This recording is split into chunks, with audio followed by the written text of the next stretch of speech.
dropped yet. I'm really sorry this happened after the drop-add date. This is probably the worst chapter in the entire book. I don't know if you've read this or not. What? I do have a question. Yeah. When are the quizzes available for like the chapters? Because nothing's on Blackboard.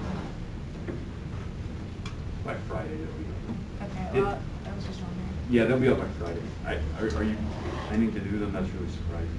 No, I just wanted in general because there's nothing Just on wanted to know. nothing on Blackboard. Like, Yeah, there's nothing on. Yeah, I tried to do a course copy, and that didn't work. It failed for some reason because typically Blackboard hates me, and I hate it. I mean, at least we're on the same page, right? About that, so there's no confusion about my feelings toward Blackboard or Blackboard's feelings toward me. So I tried to do this course copy from a previous course, which would have dumped everything in that you would need, and that should have happened, but it didn't. And it's probably Kyle's fault. The previous TA I had, I really had high adoration for him, but now I'm just going to blame everything on him. So at first I was going to blame Morgan, but she's not really had the opportunity to mess anything up yet. We'll see how that goes. Right, real vote of confidence. I'm trying to cut down on the emails you're going to receive. If we both look incompetent, then nobody will send us emails, right? strategy. Yeah, we'll see if that works. All right, other questions? All right. Well, like I said, this, in all honesty, is quite possibly the most difficult chapter in the entire book. They hit it with you early, right? So that way, if you're going to give up, you can maybe take your book back and get a refund, right? I think that's what I put. I don't know. I promise you, if you stay with this, right, this is going to be a lot of fun. This is a difficult chapter, but it's one of the most important chapters because later we're going to talk about a chapter that's going to have a number like number 4, and then we're going to get into chapters like that have double digits. I know. You're going to really get up there in the numbers, and it's going to be important for us to think about the things that we learn here when we think about what's going on in the nervous system. Right? If you want to understand anything, you need to really get down to those building blocks, right? We're going to think about structure and function of cells of the nervous system. If we want to think about behavior, if we want to think about the physiology of behavior, we have to understand what these cells are doing at any given moment. So we'll talk about the cells in the nervous system. We'll talk about how there's communication inside of a neuron, and then we'll talk about how neurons talk to each other. It's going to be a lot of fun. All right. Your nervous system can be divided in a lot of ways. Kind of the first way we want to think about this is what's called the central nervous system versus the peripheral nervous system. This is very, very easy.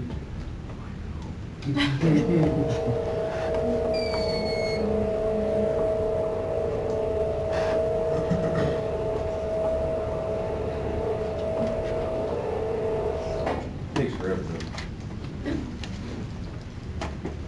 Alright, well this is promising. Alright, so we've got the central nervous system and the peripheral nervous system. Brain, spinal cord, that's all you've got for a central nervous system. Everything else that's in your nervous system is going to be considered peripheral. Okay? Nice thing about the central nervous system, in case you can't remember, like, hey, it's just brain and spinal cord, think about the parts of your nervous system that are wrapped up in bone. Okay? We've only got 2 parts wrapped in bone. Guess which 2 parts those are? The brain and the spinal cord, right? I'm not really trying to trick you there. Okay? Everything else, cranial nerves, any of your spinal nerves, any of the other peripheral things, okay, we already call a lot of it peripheral. That's going to be peripheral nervous system. All right. So for those of you that don't like to read words, but you prefer colored pictures instead, this is it. Everything that looks like bubble gum is going to be central nervous system. The blue stuff is peripheral. Here's a great guy who loves glasses of water. Look at how longingly he's just viewing that water right there. Just a great expression. Your nervous system really, it's only doing 3 things. 3 very, very simple things that are quite phenomenal when you put these in any kind of combination. Okay? We like to think about sensory, motor, and interneurons. That's a fine way to do it, but really 3 things. Your nervous system is dealing with input, it's doing some calculation, and then there's going to be an output. Okay? That's all there is to it. 3 steps. You can take every single part of your nervous system and go all the way down to ion channels, all the way up to your entire organism. You can still apply this input, calculation, output, right? You've got to collect some information based on what that information is, right? So you have to kind of process that info, then you're going to do something, right? Input, calculation, output. We're going to think about ion channels a lot.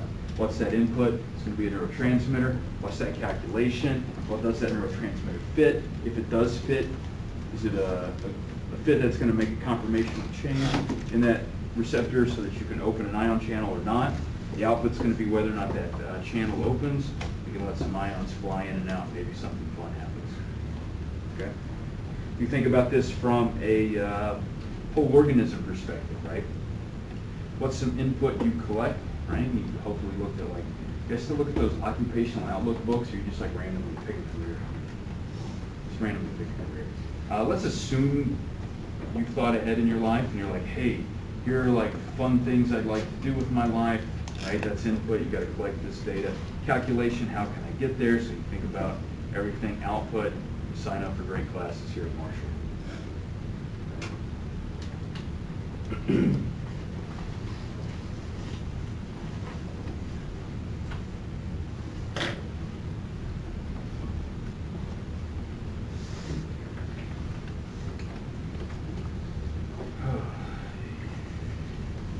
Have I told you how much I hate this computer? I don't know if I've mentioned that in the last 3 slides. Yeah. Are you recording this? It does not have a mic in here. I will provide you with a recording of this lecture. Thank you. There is one out there, so you'll have that. Yeah, until we get there's not a mic in this room, which is a problem, right? You can see how that's an issue. So until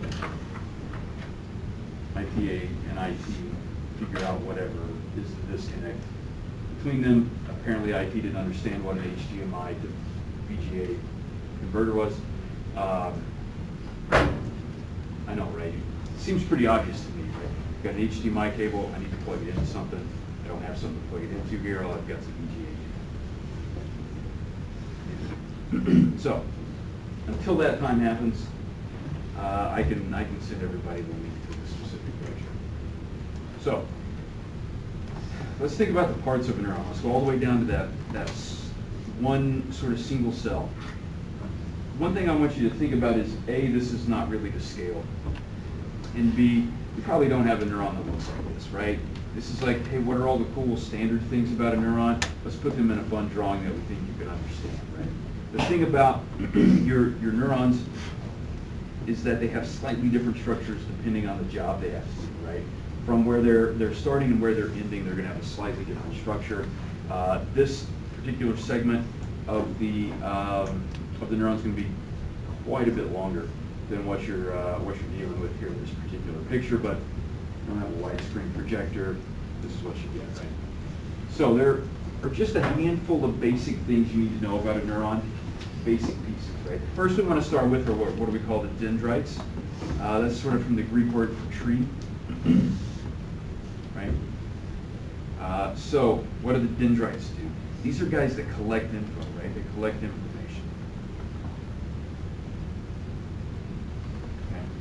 This information we'll learn about later is going to be in the form of these sort of electrochemical signals coming from other neurons. But these dendrites are out there floating around in space. In fact, spoiler alert, these terminals are going to contact on the dendrites of other cells, right? So that's where we're eventually going to go. So just hang in there for that. So out in the dendrites here, we have these little spines sort of stick up, right? We call those dendritic spines. Really confusing name. Once you know it's dendrites and their spines, we'll call them dendritic spines. The point of these is the same point of many features in your body that may, sort of first pass, not make a lot of sense to you, right? But let's think about the way your body's shaped, right?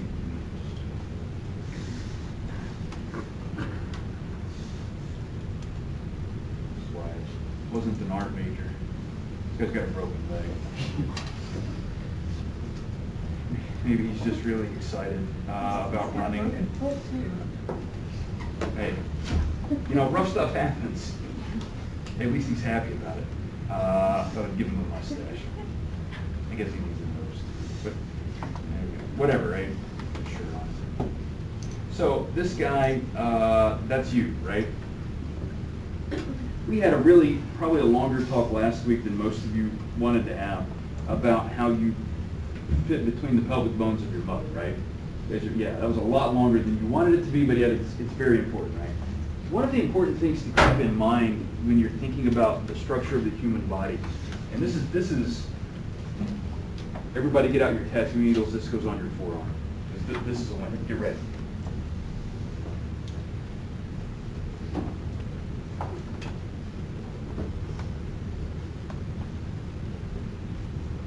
Okay, this is what I like to call a key to transcendental enlightenment. This is essential for you to understand how, you guys write that down like it was something important. I just use some fancy words to get it. But this is actually an important concept for you to understand how the human body works, right? You have sort of limited amount of volume, right? You only take up a certain amount of space. If you were much larger, like let's think you're like the size of an elephant, right? It's quite a bit more volume. That's going to be problematic for a lot of reasons. Right? So we want to always keep in mind surface area volume. How many of you are aware of like your small intestine? You guys have one of those? Yeah, great job. Keep up the good work. Hang on to that. If you look, have to take a really, really close look, and I don't recommend you do this without someone's permission. You'll notice that the structure of the inside of that is kind of like this, right? And you've got all these like fun little fingers sticking out, right? That's so you can increase the surface area so that you can increase the rate of diffusion of these nutrients into your blood supply, right? So that's a really awesome thing to do. If you look at the outside structure of your brain, it looks all sort of wrinkly like a walnut, right? Again, that's so we can increase the surface area without really increasing this volume too much, right? If you were to take that outer surface of the brain, flatten that out, right? Kind of get the iron out and get rid of those wrinkles, right? It would probably be like a square yard, right? Okay, it's kind of like a square meter. That doesn't seem like something that fits through a door very well, does it? No, and it's definitely not coming out of the uterus. I'll tell you that right now. Don't have a uterus, but if I got to cram something that's a square yard through any part of my body, it's not happening. I'll just tell you that right now. So you wad it up. You're going to do the same thing out here on the dendrites, right? One of the things with these dendritic spines is it increases the surface area without massively increasing the volume. So you can increase the number of places from which you can collect data, right? Okay. And one of the great things about these neurons is they collect so much data so they can make a decision. Unlike you, right, and you just like look at some guy on TV and he's like, I want those shoes for no apparent reason. Tiffany, that's never happened to you, has it? No. Neurons will collect information from 10,000 different sources before they make a decision, right? So they get about 10,000 inputs on average. Now, there are some neurons in very special situations, they're only going to get one input, right? We're going to talk about that when we talk about visual system, right? This one-to-one relationship there is very important, right? In that case. Sometimes we're going to get like 100,000 inputs. We're going to think about some Purkinje cells in your cerebellum at that point, right? So there's a spectrum there, right? On average, though, most of them are in this 10,000 neighborhood. So they're collecting information from 10,000 different sources, okay? So without these dendritic spines drastically increasing that surface area, each one of these dendrites, each one of these arbors would have to take up so much more space, right? And again, we've already said, your mama said your head's as big as it ever needs to be, right? If we had a bigger head, then we start to run into problems. The second sort of issue with this surface area to volume ratio is that if volume gets too big, diffusion doesn't work right. How many of you are aware of red blood cells? Yeah, okay, great. Getting somewhere. Red blood cells are shaped like a donut, right? It's not like the world's greatest donut, but whatever, and they're kind of rounded. It's like an inner tube. It's kind of, got a little something in the middle there, right? Why are they shaped this way? Like, what does this shape allow them to do? They'll always tell you this fun story like, hey, they can like jam into the capillaries, right? They can like fold up, do its business. And that's exactly right, it does. But perhaps more important, what is the #1 job of a red blood cell? It only really does one. Transport oxygen. Right, it delivers oxygen. That is it. So the important thing is for the oxygen to be able to like get out, right? And you want it to get out quickly, right? Have you ever not tried breathing? Yeah. It only works for so long, right? And then you get a head injury. So just like try that. If you don't believe me, go home and give it a try. You want the oxygen to hop off here quickly, right? If this was a sphere, and you had some oxygen like here in the middle, how long would it take to diffuse to that outer edge? It'd take forever. Too long. So long that you'd suffocate, right? And so that's why it's donut shaped, drastically increases the surface area without really increasing the volume. And that's what we want to do almost in every place possible. And that's what we're doing here with these dendrites. That's why we have all of these spines. It's just so we can increase points of contact without drastically increasing the volume. Once again, we're going to think about, in a few moments, movement of ions, right? And how these ions change the inside electrical charge of this neuron, right? If these dendrites were massive, okay, the small movements of these ions would not be able to have that kind of effect on the rest of the cell. Ayla? Not to like get this off topic, but is that why white blood cells are more spherical? So that they can hold bacteria? Yeah, white blood cells, they have a different job and they Yeah. need a different structure for that. They're not, diffusion's not really as important, right? Yeah. So they're not needing to dump stuff off quickly. It's about engulfment, and they got to carry around a lot of other things to, like a whole tool bag, right? Yeah. You gotta have a bigger truck. So I think about everything inside your body as trucks. Just makes my life easier. Heart, that's just 4 trucks.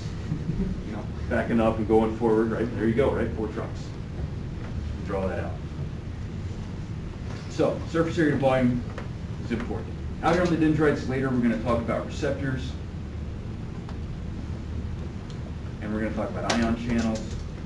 Okay, it's going to be exciting. Just keep that in mind. The main thing is we collect information. Some of this information says, you know what, we need to tell someone else about this. And some of that information says, you know what, probably should do this. We should do this. So you're going to get some yes votes and no votes, right? You're going to get some positive inputs and you're going to get some negative inputs, right? When we're thinking about ions, which are charged molecules, we'll think about sodium and we'll think about chloride right now. That's what we'll think about primarily. Later, we'll add a few varieties in here, right? Once we're ready to think about those things. But right now, we want to think about sodium or chloride coming in. So we'll kind of collect all of this information. We'll send it down to this guy called the soma, or the cell body. What's going on in there? Basic cell stuff, right? Okay, you've got a nucleus, you've got some DNA, you've got all the regular sort of machinery that you're going to need. There's not going to be anything extra here, right? So I like to think of a neuron as like a race car, right? How many race cars have CD pointers? None of them. You know why? They have weight. We're chucking that stuff out, right? If it's not necessary for us to send a signal forward as a neuron to take that electrical signal, convert it into some neurotransmitters and dump those neurotransmitters out later, we're not going to have it. So much so, we don't even really have the ability to store energy, right? And we'll talk about the blood-brain barrier later. We'll talk about astrocytes. I am going to say, some of you are it's going to hit you hard. I am going to say the word Krebs cycle later. So please, if you need to take a moment with that. Those of you that doesn't hit you hard, then just don't worry about it. Live in your blissful ignorance. You'll be fine. Those of you that had to memorize the Krebs cycle, anybody have to do that? They still torture you with that? Great. I'm glad to hear it because I had to do that. That was a lot of fun. They still make you guys memorize all of the codons and stuff too? Yeah, that's good. Kelsey's like, I have no idea what any of this is. Live in ignorance and enjoy. Since you learned the Krebs cycle, how many times does that come up in a conversation? Never, right? You're at the bank and they're like, well, we give you your money. What's step 7 of the Krebs cycle? That's your security question. All right, so We'll talk about energy storage later. Once we collect all this information, right, we're going to decide, like, are we going to send this signal forward? Are we going to create an action potential, right, and send that down the axon? That all happens kind of right in this region here. There's a point where it's kind of like a roller coaster, right? Like, as you're going up the roller coaster, you can really, like, scream or vomit or wet your pants and they'll stop, right? Okay. But once you get up to the top and they let you go, man, it's gravity, right? You just got to hang on and hope whoever is vomiting is behind you. Because if they're in front of you, it's not going to be fun. That's where we are here. That signal is then going to go down your axon, right? This guy's super long, right? Super long, super thin. It's wrapped in this thing called myelin. There are little gaps in here. We'll talk about those gaps later. They're called nodes of Ranvier. For those of you that are curious, that is the correct way to pronounce that. He was French-Canadian, right? Some of you may have heard of the nodes of Ranvier. Those don't exist. At least some people say it that way. They don't know what you're talking about. A Canadian taught me about excitable membranes. That's why I know this. I guess some home pride for him. So, Emily, this will be of interest to you, maybe a few other people. His uncle played for Chicago Blackhawks. I know, right? But still, it's kind of cool, right? Like almost. If you like the Blackhawks, that's what I guess. I guess. So, axon sends that signal down. It's wrapped in this myelin sheath. This is like insulation, right? So we really need to, by the way, that's not Ranvier's uncle. That was the guy who taught me about ion channels, his uncle. Not that anybody was really confused by that or cared, but I want to clarify. Signal goes down. It's an electrical signal. You guys remember that time I told you, right? Already I'm telling you about that time I told you.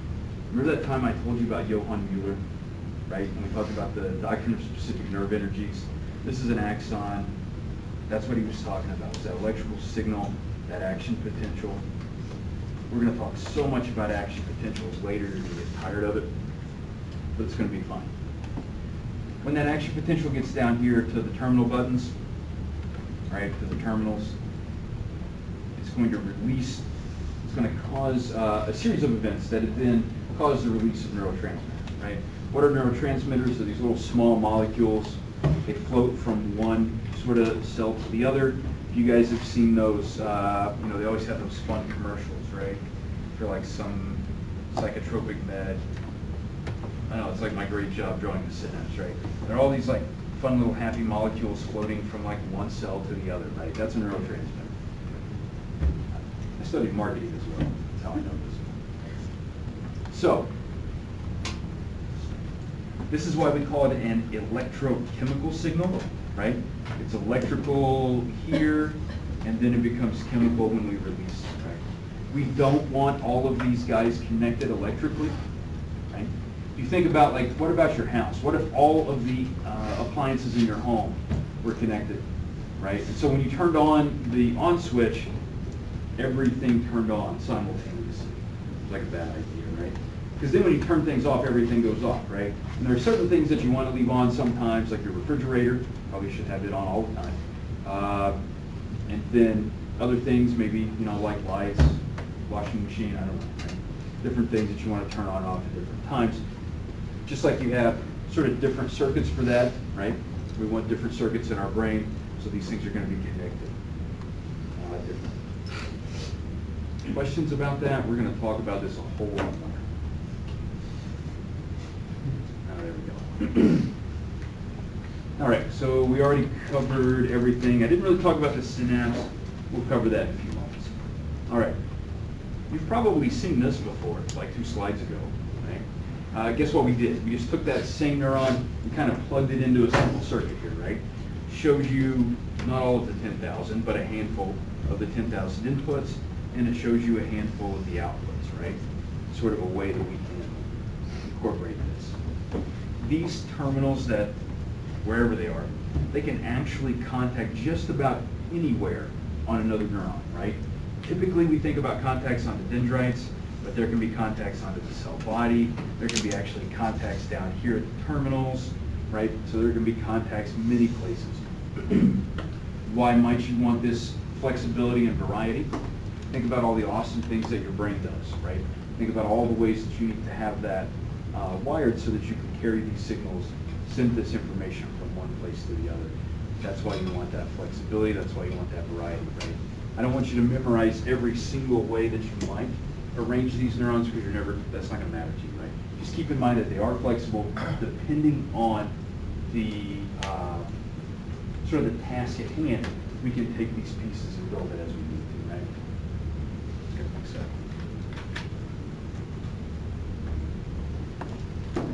All right. So we talked about that cell body. We talked about the nucleus of that cell body, and we said it does stuff, right? What's one of the most important things that your DNA can do, right? It provides this sort of blueprint and framework for the production of proteins. Right? We've already talked about some proteins here when we talked about ion channels and receptors, right? And I know I'm mentioning these as two separate things. I'm doing that for a reason. I don't want you to think ion channels and receptors are synonymous. They're not. They are separate, right?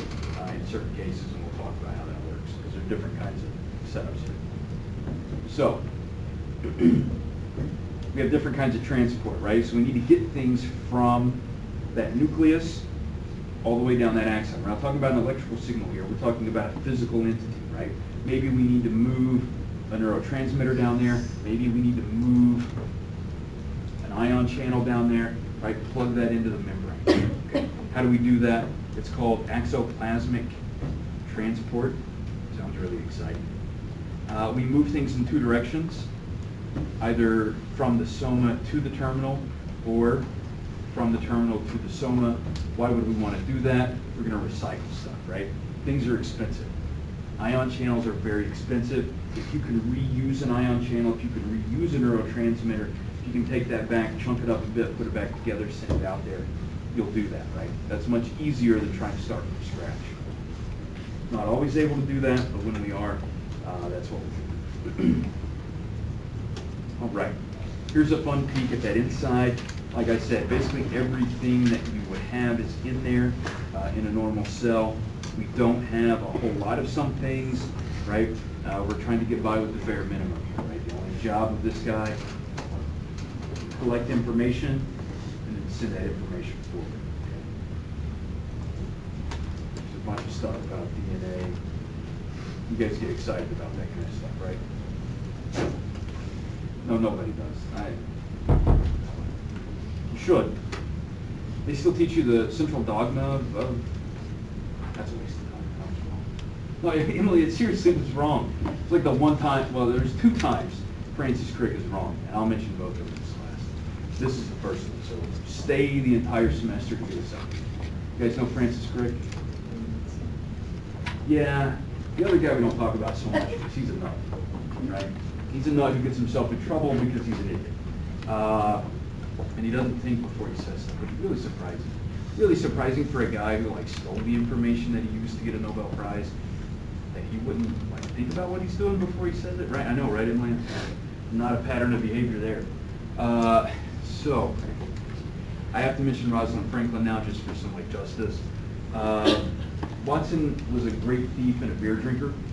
I know, right? Which I know is exactly how this happened. I think Crick was the real brains behind the operation, to be honest. But Francis Crick had this idea, that central dogma, right? DNA, RNA, protein. In fact, you don't really need DNA. And probably we just had RNA first, and then that made proteins. And then later they were like, you know what's really great? Backing up your photos. So let's make some DNA to do that. So there you go. There's one other time we'll talk about consciousness, and Francis Crick is probably wrong there too. What do you know?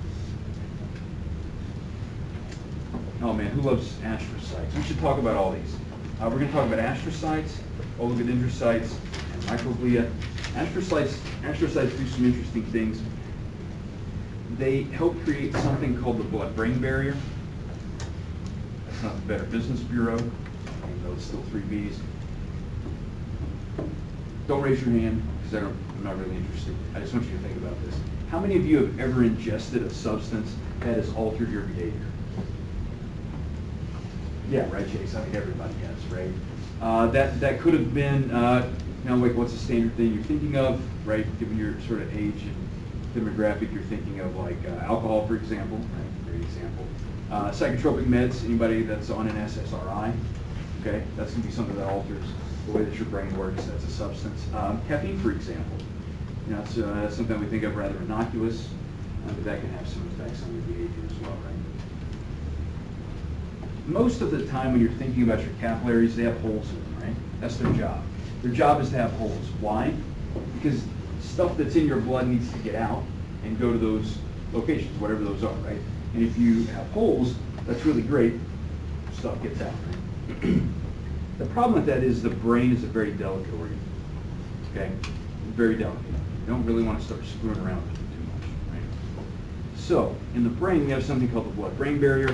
The structure of the capillaries in the brain is different. Instead of those holes, we have tight junctions, right? We've really kind of sealed everything up. Okay, so we're not letting stuff just fall out randomly. On top of that, we have the astrocyte here, who's reaching out, trying to like pull things out, right? So like pulling glucose out, for example. Your brain runs on glucose.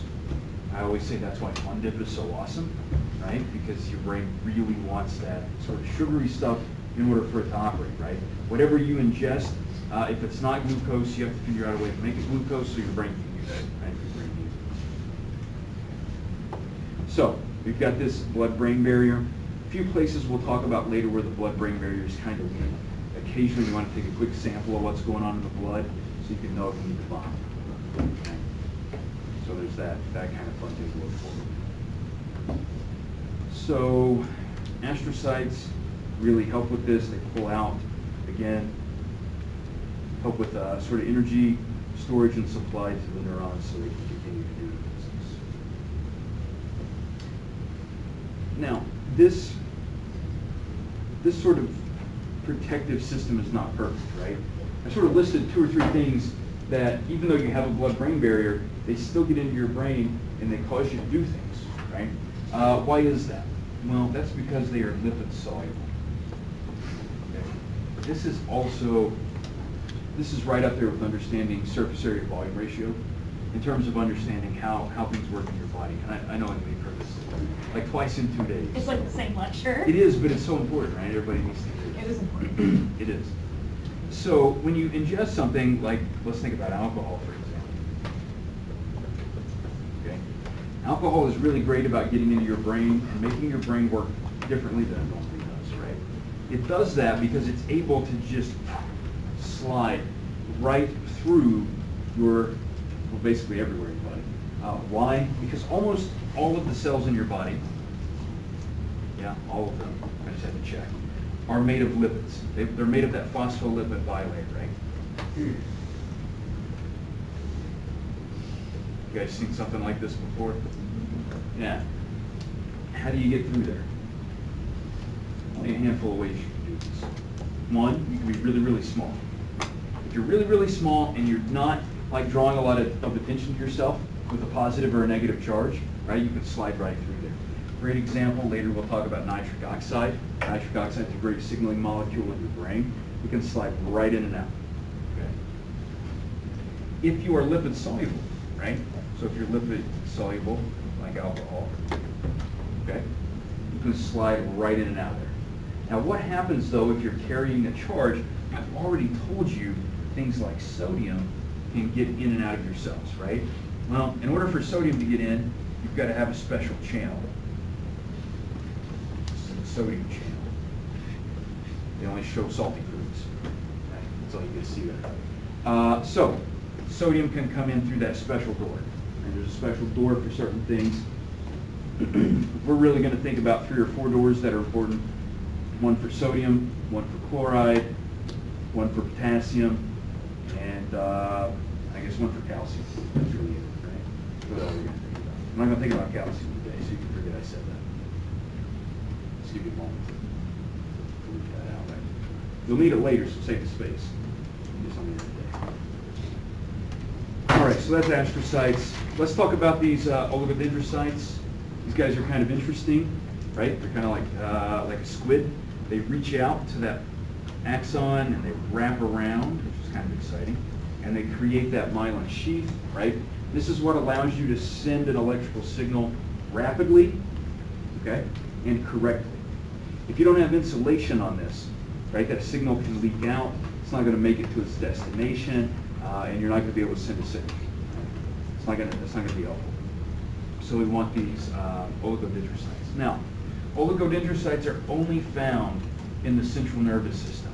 Out in the peripheral nervous system, we have something else called a Schwann cell. It basically does the same job, but it does it differently. Okay? One of the ways it works differently is that instead of reaching out to multiple axons and making multiple pieces, it only reaches out to like one nerve fiber, right? And it makes one segment of that myelin sheath.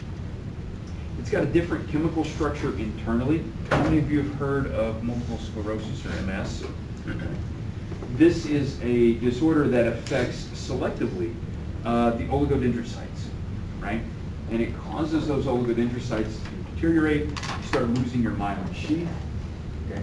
You're not able to send signals. So what are the symptoms of MS? Well, it really depends on which brain regions are affected, right?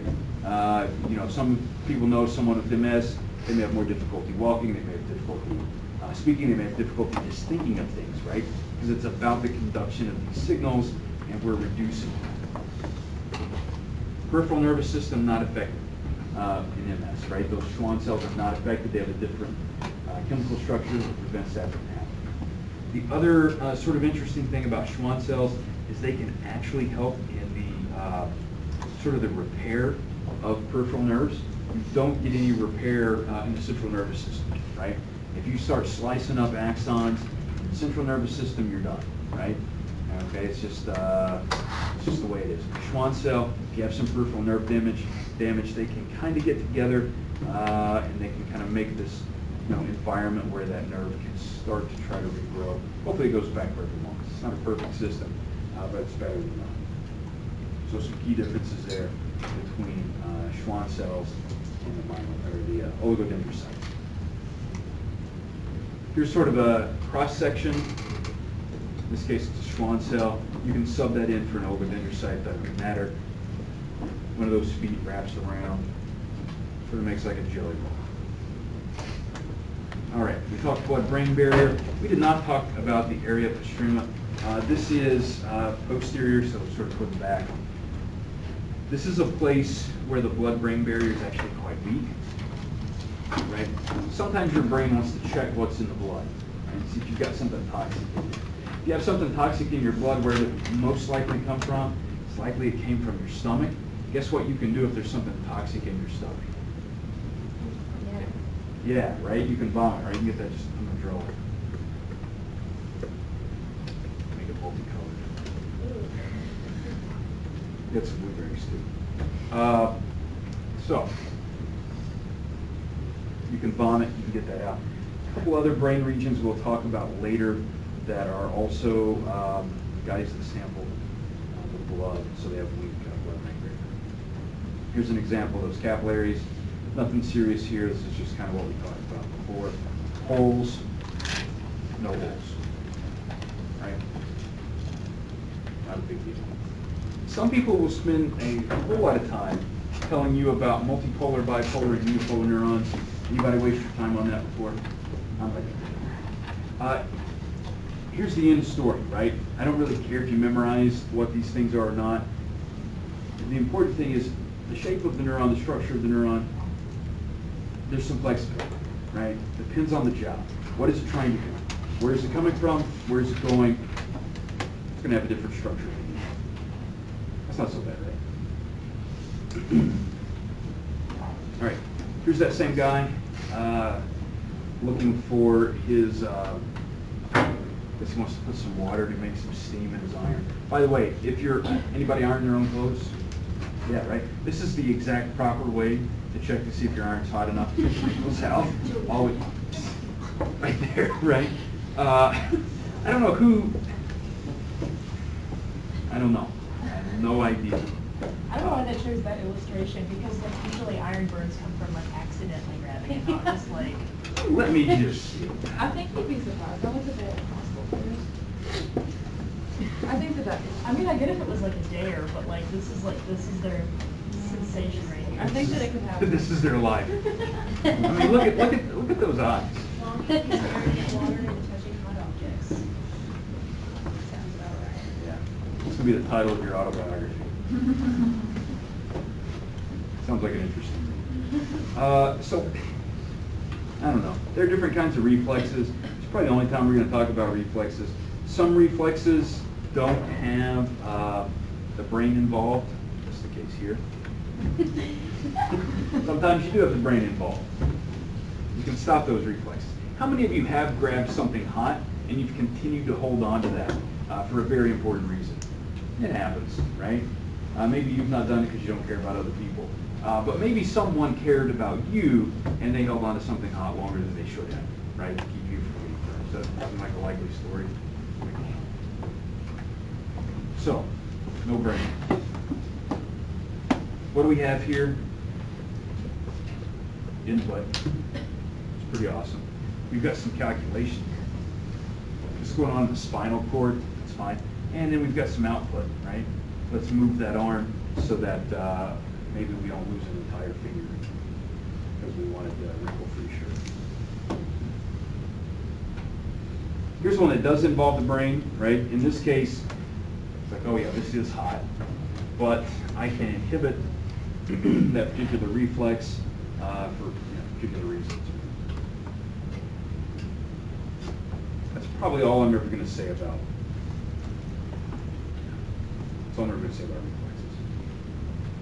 What I'd like to do now is everyone take just a moment. We're going to shift gears, right? And this is probably where we get into the heart of this chapter. For those of you that have been through this before, hopefully it's kind of review. Maybe we add something exciting and interesting to that, right? For those of you that haven't been through this process before, haven't really thought about action potential in detail, this can be kind of daunting. We're going to throw a bunch of new words at you that you've never heard before, a bunch of new concepts.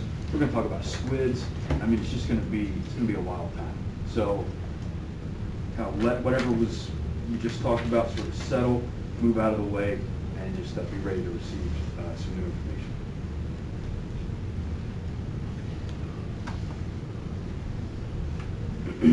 All right, that seems like all done. I mean, you're going to get there, you're not, right? Let's see what happens.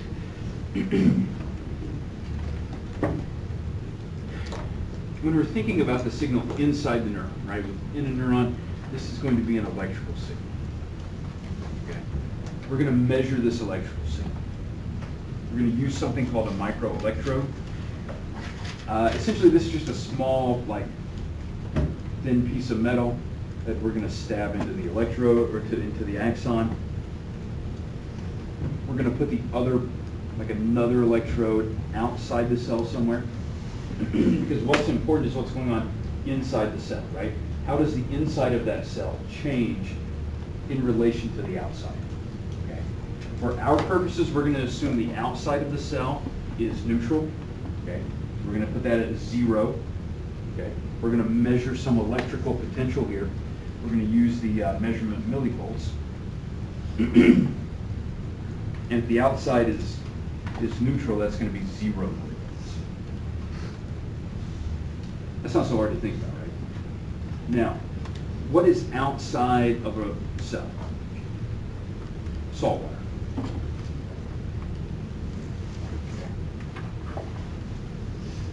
Your brain, actually your whole body, really just sort of a bag of salt water, right?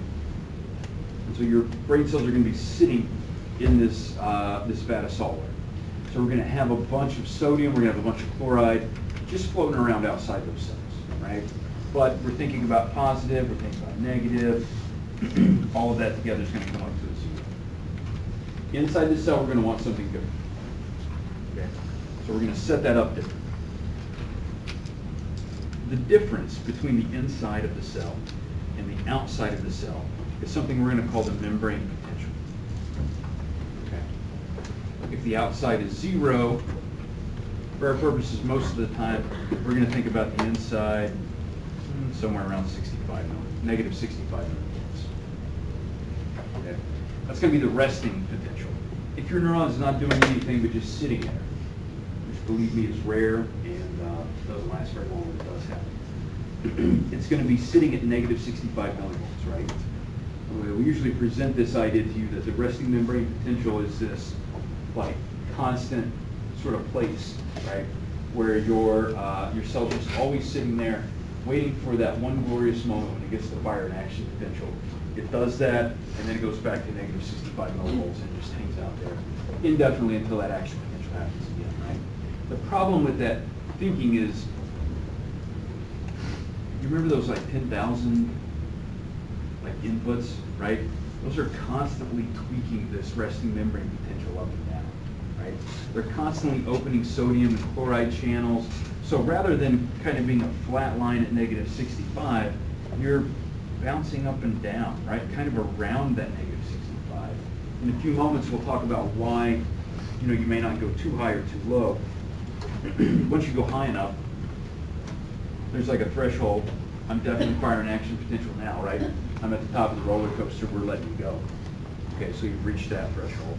But up until that point, you're just going to be bouncing around, right? Doing your thing, whatever that is. Not just sitting there at negative 65 all the time.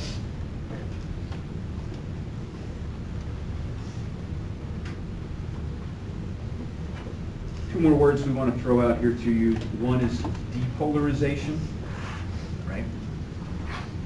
Since the inside of that cell, we're going to assume that it's negative, right? It's going to hang out there at that negative. Any movement we make towards 0, okay, is going to be a depolarization, right? It's going to be less polarized. Any movement away from 0, it's going to be hyperpolarized, right? So for our cases, typically, we're going to think about something hyperpolarized because it's more negative. Depolarization is going to be less negative. Okay. So if we're sitting at negative 65 and we move to negative 40, that's a depolarization. Why? Negative 40 is closer to 0 than negative 65. If we're sitting at negative 65 and we move to negative 80, well, that's a hyperpolarization, right? Because we're becoming more negative farther away from that 0. We shouldn't forget about diffusion. We have to think about this electrostatic pressure business, right? So ion concentrations are important. The charge on these ions are important. And finally, we've got this guy called the Sodium-Potassium Transporter, sometimes referred to as the Sodium-Potassium ATPase, right? Why do we call it an ATPase? Anything that ends in ASE, just kind of write that more neatly for you. Anything that ends in ASE, you can think of that as really just, that just equals chopper, right? I think about this guy just with a meat cleaver walking around, chopping stuff off people. Whatever's in front of that is probably what we're chopping, right? In this case, we're going to chop some ATP. What do we know about ATP? I know somebody's going to tell me. It's like that energy currency, right? Comes out of that Krebs cycle and other such things. It eventually becomes an ADP, right? Because the T is for tri, and the D is for dies. 3, 2. When you knock off that phosphate, you release some energy, cause some change in shape, and you can move stuff that way, right? We're going to use this sodium-potassium transporter to maintain that resting membrane potential to work toward that, right? We're going to do this by swapping sodium for potassium. Now you're thinking they're both positives. Swapping one for the other doesn't make a whole lot of sense to me, right? Well, it doesn't when it comes to math either. But this isn't a 1 for 1. This is a 3 for 2. Okay? And so every time you move 3 for 2, right? So if you move out 3 sodiums and in 2 potassiums, that's a net negative that's going to occur, right? So if I take $3 from you and I give you $2 back, you lost $1, right? And so you're going to continue to move negative that way. We're going to try to hold you there, $65 in net. How many of you wish you were only $65 in debt, right? Seems like an easier situation. Yeah. So there you go. Next time you go to the bank, just take in 3 sodiums. Say, like my 2 potassiums, please. This process is going on constantly in like the entire trillion neurons that you have. This is why at any given moment, your brain is just using energy, right? It's a huge energy sink, okay? Because we're constantly trying to hold those guys down at that negative 65, okay? It's impossible to do because your brain cells are hopefully doing something, right? And so hopefully there's some activity going on and you're constantly moving up and down, moving around. We're going to keep using this sodium-potassium ATPase to hold you there at that negative 65 millivolts, continuously burning energy, right? This is why you need to keep feeding glucose to your brain, right? So your brain can keep making ATP for these neurons, keep pumping the sodium and potassium in and out, right?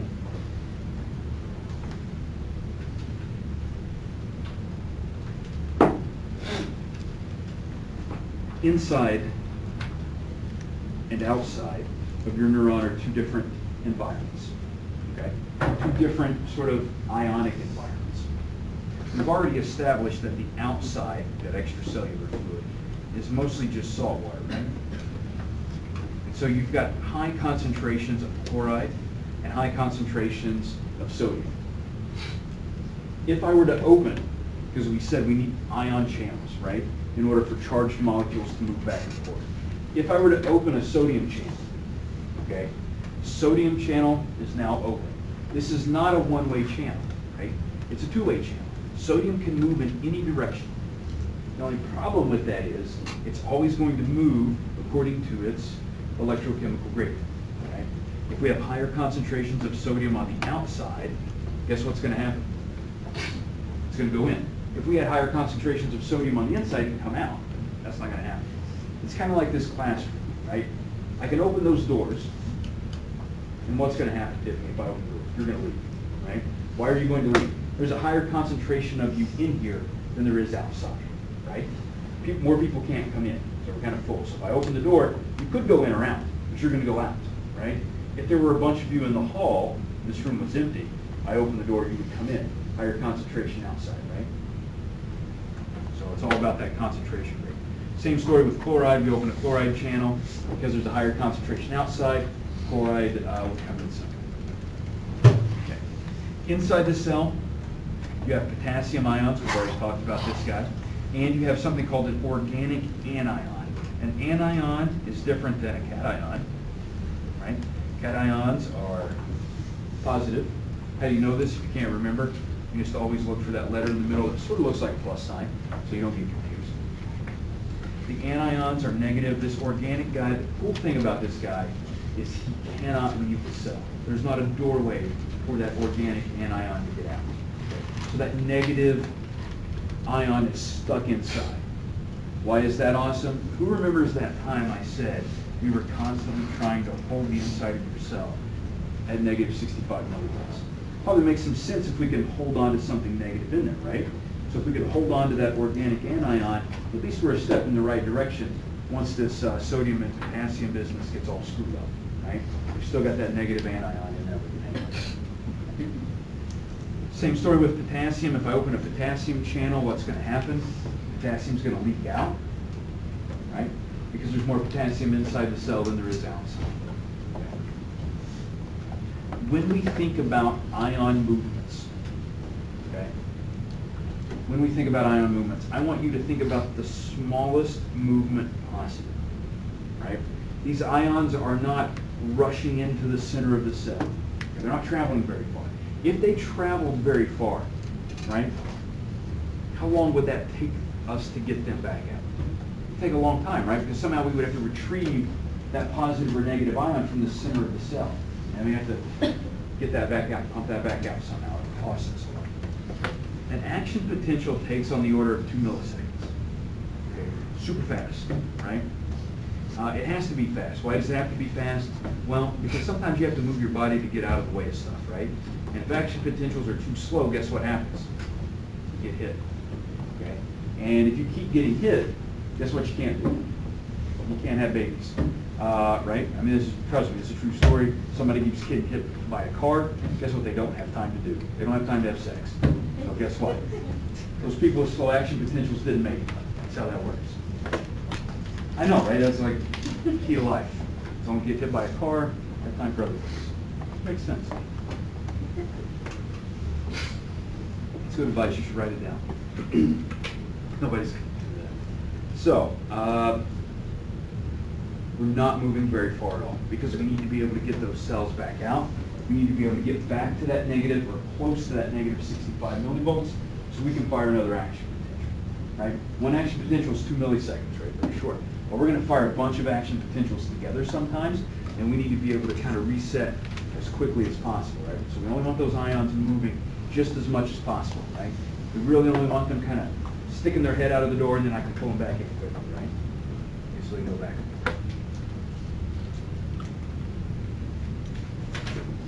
Here's a fun drawing. There's that phospholipid bilayer, right? It's just kind of setting you up here. Outside the cell, a bunch of salt water. Inside the cell, we've got that organic anion that can't leave, and we've got your potassium guy here. Now, we do have a little bit of chloride and sodium inside, a little bit of potassium outside, not a big deal. Another guy we've not talked about yet too much is calcium. There's calcium floating around too, in and out. But we're not going to worry about those guys just yet, right? Those are going to be big players there. Here's that sodium-potassium pump. Remember, it's a 3 for 2. Look at how that's now a special doorway that we plug right into that phospholipid bilayer, right? This guy was made somewhere back in the cell body, right? Coming out of that nucleus, we did that DNA, RNA, protein, sort of 3-step process. Sent that guy through Axoplasmic Transport out to the membrane of the cell, and now we can pump ions in and out. This guy's constantly burning ATP, right?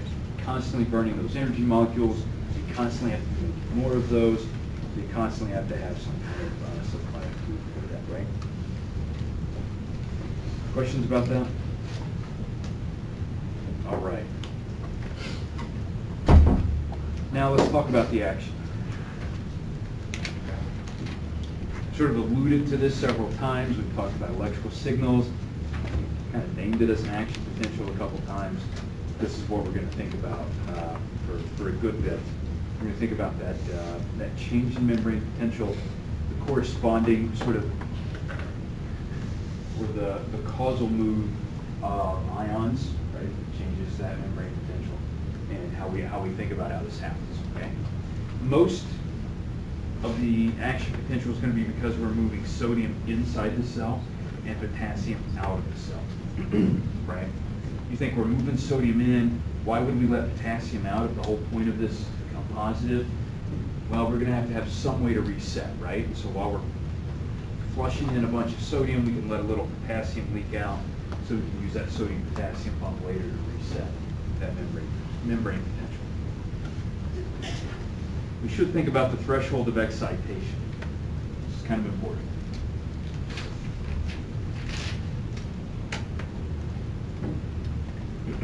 This is where your membrane potential needs to get in order for you to have an action potential. Okay?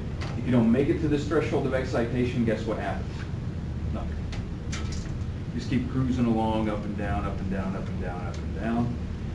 If you get enough of those positive yes votes to cross over that threshold of excitation, you got an action potential, right?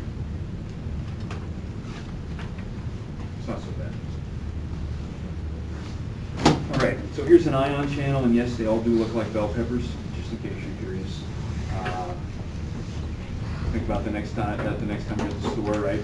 Put a hole in your bell pepper and start throwing blueberries through there. Made an ion channel at home. It's kind of an exciting thing to do. It takes some good paring knife skills, but I think you guys can pull it off. So, ion channels, again, these are proteins where you insert those into that membrane. What we're not thinking about right now is the receptor on or near this particular ion channel that's going to open that, right? We'll talk about those sort of mechanics later. When that ion channel opens, ions move from high to low concentration. gives you a visual. All right, this slide is quite possibly the most important slide in the entire course. Right? If I was going to say which one slide is the only slide you should spend your time on, if you're only going to pick one slide, it's this one, right? It's this slide. I'd pick at least 3 slides to focus on, Tiffany, just get you curious, because I think that would help. But if you're just going to do one, do this one. And this was the one that I've used before. You what? I've used this one before, like a diagram. Yeah. You want to ask a question, put a diagram. This is it, right? I am definitely going to ask you about this. Okay. I've taught this class 837 times. Every single time I've asked somebody, tell me about an action potential. Tell me a lot about an action potential, right? I want to know a lot about it. I mean, I already know a lot, but I just really want to know if you know a lot about it, right? That's what's really important to you, right? Do you know a lot about it? Okay. I already know everything I need to know about action potentials. You may or may not. This diagram takes you through almost the entire process, start to finish, of that action potential. And while from here to here only represents 2 milliseconds of time, this slide from like here to here, that may take us half an hour. I don't know how long to think about this. It may take you days of studying this to grasp it, right? You may be like running in the park and have this epiphany of how an action potential works, and that's fine. Just kind of ride with that. It's going to be fun. Okay. If you start like screaming randomly in the park, no one's going to think anything about it. This happens all the time. All right. So we're cruising along in time, getting those 10,000 yes votes, those 10,000 no votes, right? Sometimes it's half and half, whatever. Okay. Coming up, coming down. This says -70. I told you -65. Is there a difference? Not really. Doesn't matter, right? You can kind of say whatever you want. It's usually in that -65, -70 range. Kind of very so. Right? Cruising along. If you get enough of those sodium channels opened, right? Enough to where they're all up, enough of them are opening at one time, and you're getting enough of the sodium channels to come in so that you're getting that positive right movement, you're getting that depolarization. You cross that threshold of excitation. What you do then is set up a chain reaction, right? A chain reaction that's going to end way over here at the end of that action. Once you cross that threshold of excitation, more sodium channels start to open. As more sodium channels open, guess what happens? The inside of the cell becomes more positive, right? Sodium, high concentration outside, we open the channel, sodium ions flood in, okay? Inside becomes positive. Once you get partway up this curve, the potassium channels start to open, okay? Right?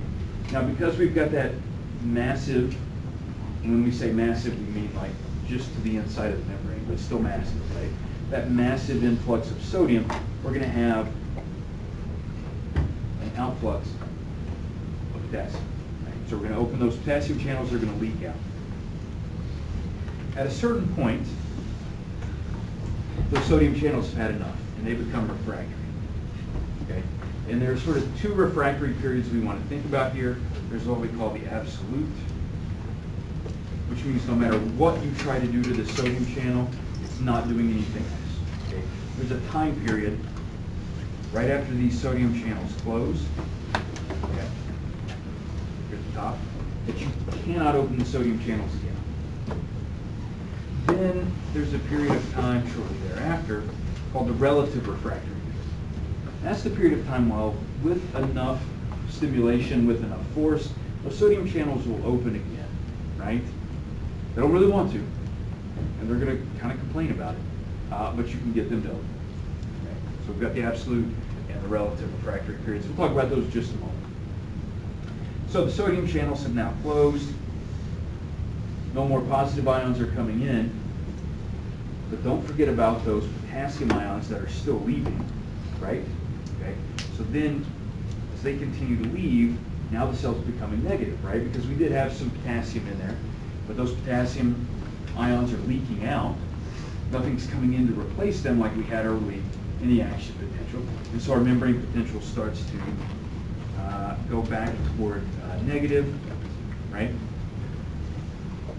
we're going to get a little overzealous here.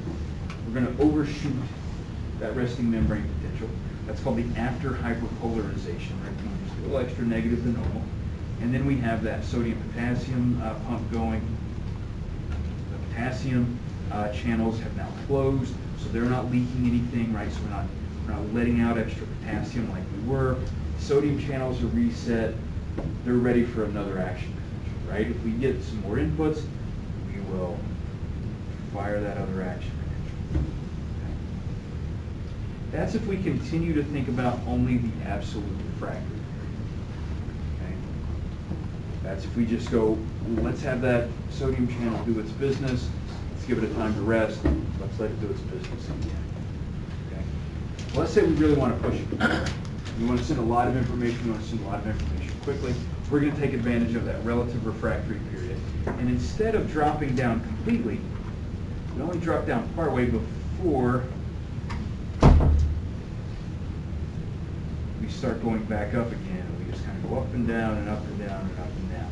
And we ride along in that relative refractory period. It requires stronger input, right? It requires more sodium channels to open, more signals from other neurons to tell us, I need to keep sending a signal, okay? But you can do that. Now, why is this important? Well, take a moment and think about everything you know. All right, I think that's probably all the time you need. It wasn't going to take very long, right? So if you think about all the things that you know, all of the things that you can do, all of the thoughts you could potentially generate in your entire lifetime, all of that is really just summarized by this action potential. That's all it is, right? One action potential, it's the same action potential. Every single action potential is the exact same. None of them are different. Okay? Now, you can start to see how that's limited, right? How that's limiting in some way what you can do, what signals you can send. So what's important is not the shape of this action potential. Again, they're all the same, right?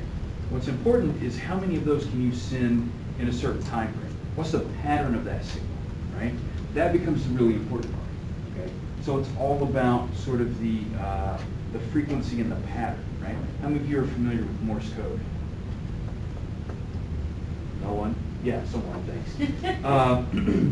So it's a series of dots and dashes. And with those dots and dashes, you can really send any information that you want, right? Okay, and so that gives you sort of two things you can do. You can do a dot or a dash, right? And you can send any sort of bit of information that you want. I've taken away one of those from you. I took away the dash and just giving you dots.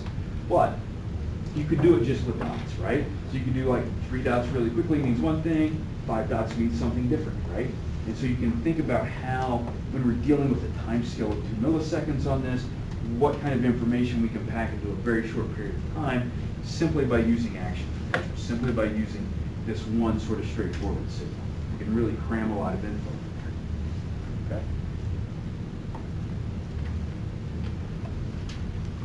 It's really pretty exciting, right?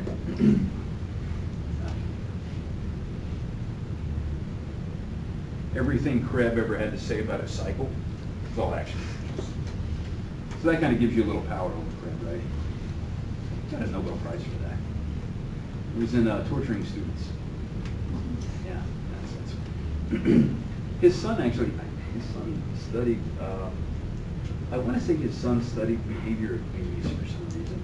I don't think that's entirely accurate. But it was behavior of some animal, and I really feel like it was bees. Even he knew better. He went into that Krebs cycle. All right. We can think about this all or nothing. Basically, you're either going to fire an action potential or you're not. You remember that time I said all action potentials are the same? Why are they all the same? You don't do a half action potential, right? You either do one or you don't. All right. This is like one of those times where, I don't know, this is a polarizing statement. I just want to be ready for the backlash that's going to come from all of you. I hate the Oxford comma. I know so many people are like into that right now. Like that's a thing, right? Like I love it.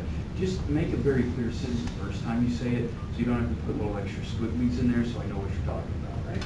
And this is one of those times where somebody needed some help.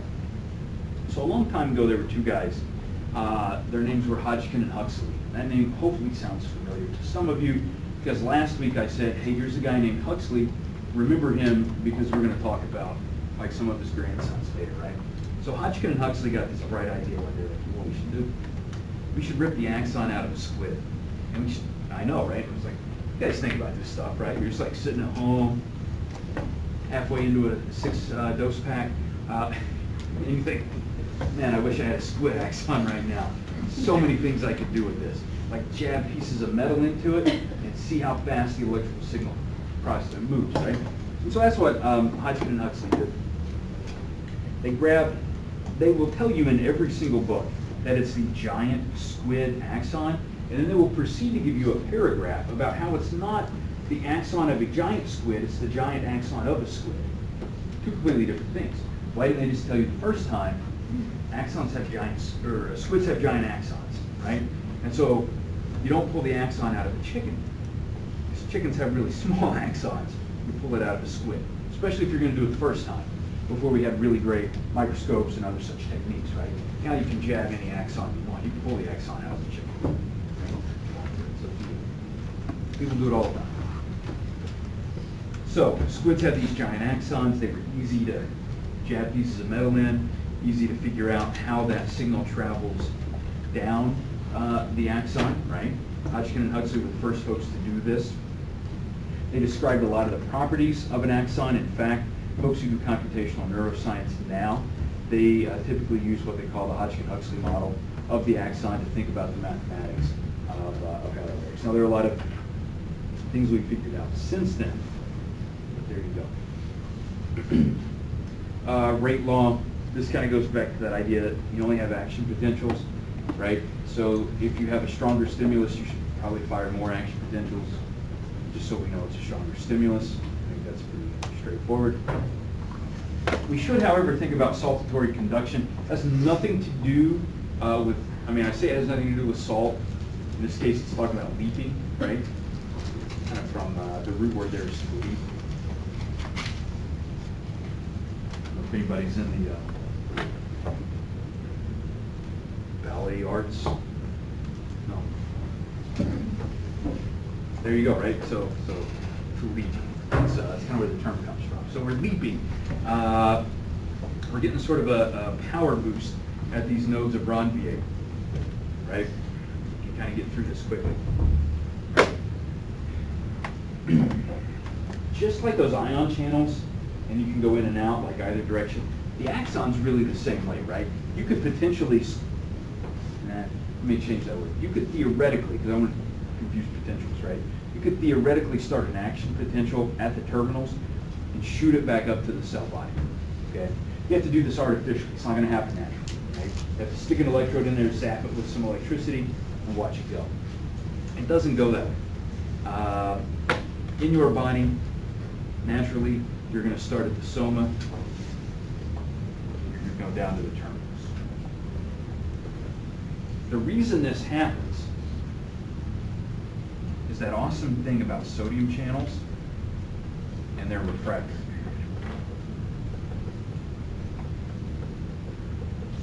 Okay. What is required for this action potential to continue traveling down the axon is for sodium channels to continue to open, right? So they can continue to have that signal conducted. But we know those sodium channels are open briefly and then they close, right?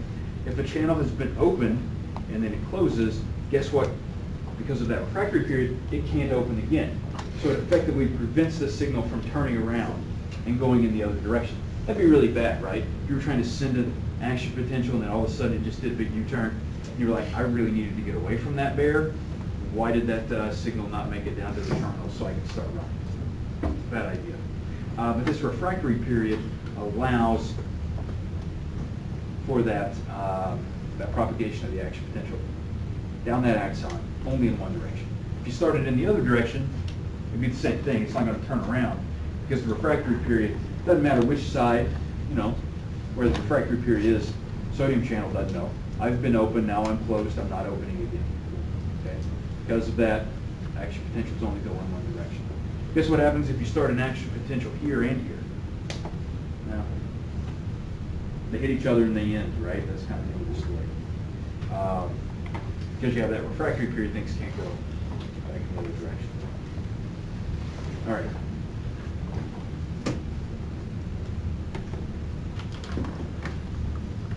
We're doing pretty good all the time. We've talked about ion channels, we've talked about hyperpolarizations, depolarizations. We didn't really talk about binding sites too much. Receptors, in some cases, are immediately tied to the ion channel. In some cases, they're not. Some cases, they're separate. We'll talk about how that works later. The binding site is somewhere where the ligand attaches to the receptor. What is that ligand for our purposes? It's a neurotransmitter, right? Everybody talked about what neurotransmitters are. How many of you have heard of dopamine? Yeah. How many of you have heard of serotonin? Acetylcholine? Right, those are all neurotransmitters. There are a few other big guys we'll talk about: glutamate, GABA. Talk about norepinephrine. These are sort of the major players. Those are the ligands we typically think about binding to a receptor. There are other ligands that can bind to receptors too. We typically think about those as drugs, right? Substances you take and put in your body, they act just like, or similar to neurotransmitters. They'll bind to those receptors, they cause something to happen. Okay. Spines, membranes. You should think about this synapse business, right? So going back up this way, this is your axon. Right? When that signal comes down, it's going to cause some fancy stuff to happen and knock loose these things called synaptic vesicles. These vesicles contain, for our purposes, we want to think about it containing a neurotransmitter. You know, think of your favorite neurotransmitter. It's always dopamine. So we're just going to assume dopamine's what it is, right? When that signal comes down, it's going to cause these vesicles to shake loose. Now that's really cutting out like 1.5 million steps, but you don't need to know them. Okay. They'll undock and they'll kind of shimmy their way down to the end of that terminal. They'll merge with the cell membrane and dump out neurotransmitter molecules into this space between the two cells, right? Into that what we call the synaptic cleft. These neurotransmitter molecules diffuse across that synaptic cleft onto the next cell where there is a receptor to which they'll bind. So then we have that ligand binding to a receptor. What's that receptor do? Well, either immediately or just a bit later, it can open an ion channel or close an ion channel in different ways. Okay? The cell that releases the neurotransmitter, we call that the pre-synaptic. Why? It's before the synapse. And this one's going to really blow your mind. The one afterward we call the postsynaptic. Okay. So if we talk about the presynaptic membrane, the postsynaptic membrane, that's what we're thinking of. Not only can we, when we merge and we dump out neurotransmitter molecules, we may have some nice fun proteins embedded in that synaptic vesicle, then we can work them into that presynaptic membrane, right? So we can do that fun stuff. That way we can make sure there are the types of proteins we need there in that presynaptic membrane. A couple weeks we'll talk about why you might need some proteins there. We'll talk about autoreceptors, we'll talk about agonists, antagonists. It'll be a really fun conversation. All right. There are two broad classes of neurotransmitter receptors. First one's ionotropic. Okay. Pretty simple, straightforward story here. You've got a receptor, you've got a molecule, in this case that neurotransmitter, we've got that ligand. It binds to the binding site. That binding causes some change in shape and structure of that ion channel. The ion channel now opens and ions can flow through. Okay? This is very direct. It's rapid. It's a one-to-one relationship, right? You have that one molecule binding to that receptor, opening that one channel. Okay. And they are sort of they're spatially bound, right?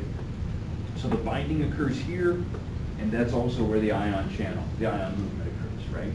Okay, so there's no separation in the ion channel and the receptor in this case. That might have been how you've always thought about ion channels, right? So that's kind of like half the story, though. There's another kind, barotropic. These guys are a little different. Basically work the same, right? You've got a receptor, you've got a binding site. Guess what happens? Neurotransmitter binds, right? A ligand binds to that. But then it starts this whole sort of second messenger system, right? These are your G protein coupled receptors, right? So not only do they not only sort of open an ion channel, they open many ion channels, right? Because they start like a cascade. So it's a one-to-many relationship. It's indirect, right? It's an indirect relationship. They're spatially separated, okay? They don't have to be together, right? So where you bind and where you open are two different places because you're sending that second messenger system, right? You're sending some other molecule to travel over.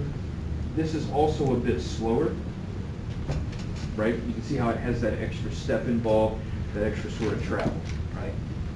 Is it easier to punch your brother if he's sitting next to you or if he is in the neighboring state?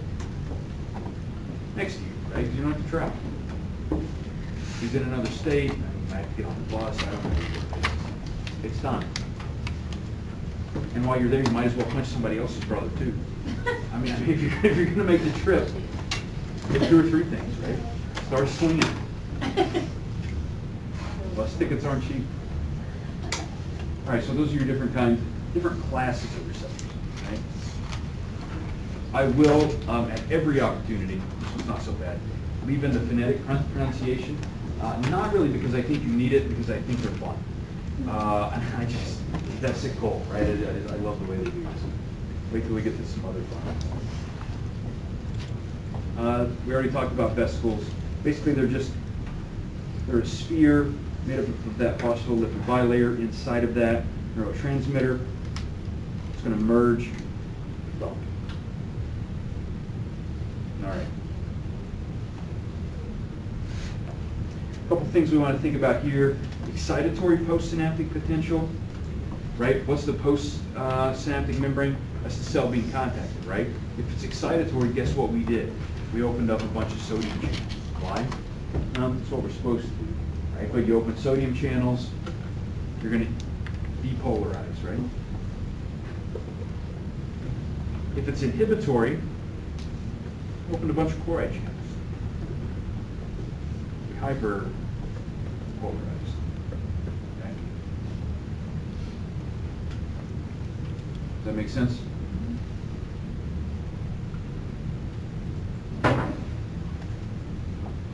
We might want to, at some point, stop the activity of a neurotransmitter. We do not want this to go on indefinitely. Right? There are sort of 2 broad ways that we might make this happen. One of those is called reuptake. You dump out a neurotransmitter, and then we suck that back into that presynaptic cell, right? Remember I told you neurotransmitters are expensive? We'll reuse them if we can, right? So we're going to want to pull those back in. Now, some of you have heard of SSRIs. It stands for Selective Serotonin Reuptake Inhibitor, right? So when you take an SSRI, it inhibits the reuptake of serotonin. So when you dump out serotonin, you leave it out there longer. It stays out there longer to do its business, right? Its business is to sort of make you feel better. And so when you take an SSRI, in general, you should feel better. Doesn't always happen.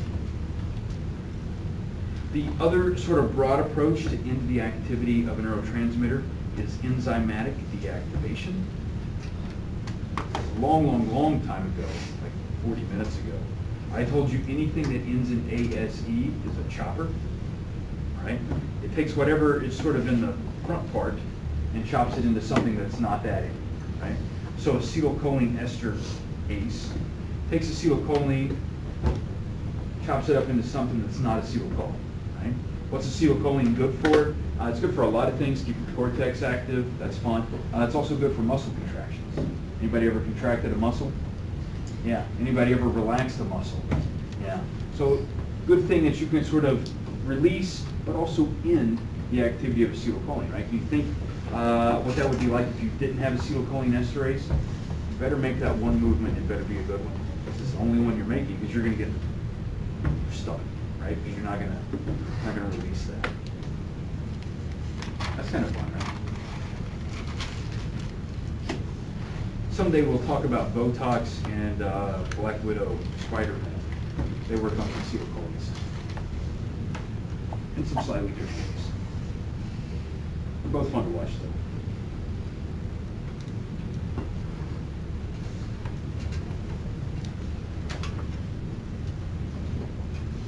We already talked about this. Let's just show you a fun picture. Here's your story with sodium, potassium, chloride. There's that fun calcium story. Calcium usually involves some sort of enzyme activity later on. We'll talk about calcium signaling a lot when we talk about learning and memory. We'll talk about some of the downstream effects of that. Okay. What type of channels are all of these? Yeah, and specifically they're ionotropic receptors. Right, so we got the ion channel tied directly to the receptor, ionotropic. If it was metabotropic, we'd have a receptor somewhere else on that phospholipid bilayer, and then it would send a second messenger over, sort of unlock the gate from the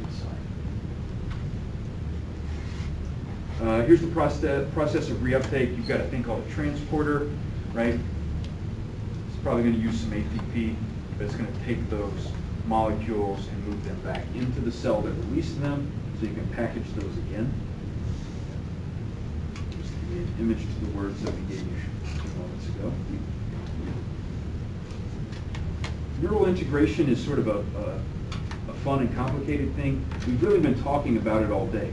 Every time I said, you know, you're balancing out the inputs, right? Whether they're opening ion channels that are for sodium or ion channels that are for chloride, that's really what you're doing with this neural integration. Okay? So you're just taking sort of the summation of all of these channels that are opening and closing. Are they excitatory? Are they inhibitory? If you get enough excitatory, then you pass that action potential forward. If you continue to hang out sort of below that threshold of excitation, you just kind of hang out there, right? You kind of bounce around up and down. Not a big deal. Autoreceptors are fun. Just talk about those. How many of you have ever done something?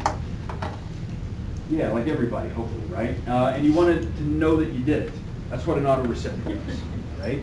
So an autoreceptor, you release dopamine, for example, and there's a receptor on the cell that's releasing the dopamine, and it goes, did you release that dopamine? I asked you if you release it. I just want to make sure you released it. How do I know you've released it? I can tell that there's dopamine at the synaptic cleft, right? And so when that autoreceptor becomes activated, it knows you've dumped out enough dopamine, you can probably shut that process off, right? And so it'll shut down the release of that neurotransmitter. Later we'll talk about ways that you can block or activate autoreceptors so that you can increase or decrease the activity of a particular neurotransmitter system, which is kind of fun. We can use this in some sort of psychotropic medicine applications, right? We can activate or block autoreceptors. A bunch of other types of synapses, we talked about that. I don't really think you need to think too much about it.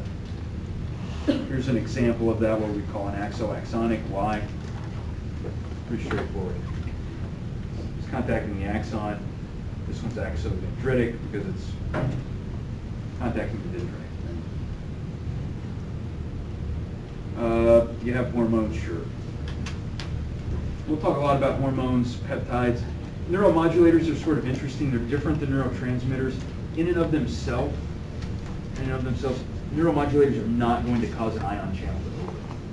They might make it easier for that ion channel to open. They might make it stay open longer, right? They're not going to be able to open on their own, right? They're going to still need that neurotransmitter to get that going. We're not going to think too much about steroid hormones. The main difference with steroid hormones is they need to actually get into the cell before they can cause any changes. They typically cause changes in that sort of DNA, RNA, protein process, rather than working on ion channels. Is that considered? So there you go. There's an example right in the nucleus. Questions about that?